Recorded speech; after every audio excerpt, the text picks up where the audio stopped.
রমজান চলেছে, অবসরের মতো আমরা কেটেছি, কিন্তু আসলে অবসর নেই।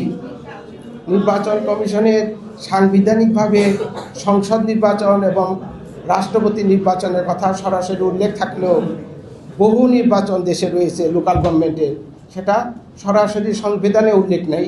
বলা আছে অন্য যে সমস্ত কাজ তাকে দেওয়া হবে, আইন করে দেওয়া হয়েছে লোকাল গভর্নমেন্টের নির্বাচন শিগগিরই হবে এবং সেটা সারা বৎসর ধরেই অথবা বৎসরের বেশি ভাব ধরেই চলতে থাকবে। শীঘ্রই আমি আশা করতেছি যে সিটি কর্পোরেশনের নির্বাচন হবে। পরপর তার আগে আমাদের উপনির্বাচন যে কয়টা আপনারা জেনেছেন, সে নির্বাচনগুলো শিগগিরই ডেট তফসিল ঘোষণা করা হয়েছে। শিগগিরই নির্বাচন সেখানে অনুষ্ঠিত হবে। রমজান মাসের পরেই আপনারা, আমি মনে করি যে লোকাল গভর্নমেন্টের যে সিটি কর্পোরেশনের নির্বাচন সেটা অনুষ্ঠিত হবে। তবে এখানে একটি কথা বলা দরকার যে বর্তমানে সিটি নির্বাচন একটা মেয়র পদে পার্টি নমিনেটেডের বিষয় উল্লেখ রয়েছে, উল্লেখ ছিল, বইয়ে এখনও তাই আছে। মূল বই যদি আপনি পড়েন তাই এখনও লেখাই তাই আছে, এই কথাটাই লেখা আছে। কিন্তু তত্ত্বাবধায়ক সরকারের সময় এই জিনিসটাকে বাদ দেওয়া হয়ে একটা করা হয়েছে, সিটি কর্পোরেশনে একটা অধ্যাদেশ জারি করা হয়েছে। আপনারা অধ্যাদেশ সম্পর্কে আপনারা নিশ্চয়ই জানেন যে অধ্যাদেশ যখন সেশন থাকে না, আইন সম্পূর্ণ, এটা আইন কিন্তু সম্পূর্ণ আইনের যে ফোর্স এটারও তাই ফোর্স।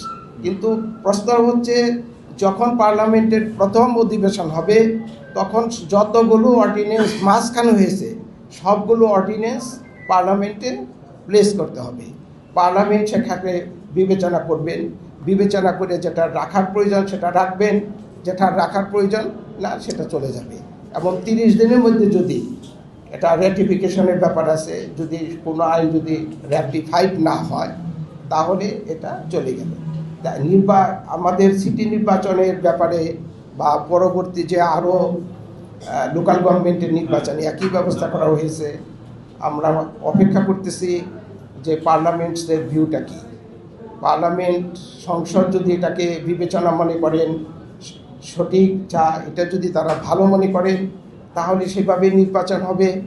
আর যদি সংসদ তার সুচিন্তিত বিবেচনা করে যদি মনে করেন যে না আগের মতোই থাকা ভালো ছিল, তাহলে আগের মতোই থাকবে এবং নির্বাচনই সেভাবেই চলবে। নির্বাচন কমিশন আইন অনুযায়ী সুষ্ঠু নির্বাচন করার জন্য দায়বদ্ধ। আইন কী হবে সেটার দায় কিন্তু নির্বাচন কমিশনের উপর বর্তায় না। আইন করবেন পার্লামেন্ট যে আইন করবে সেই আইন অনুযায়ী, যে কোনো নির্বাচন সংক্রান্ত যে আইন করবেন সেই অনুযায়ী সুষ্ঠু, গ্রহণযোগ্য এবং ভালো নির্বাচন করার জন্য নির্বাচনের দায়বদ্ধতা।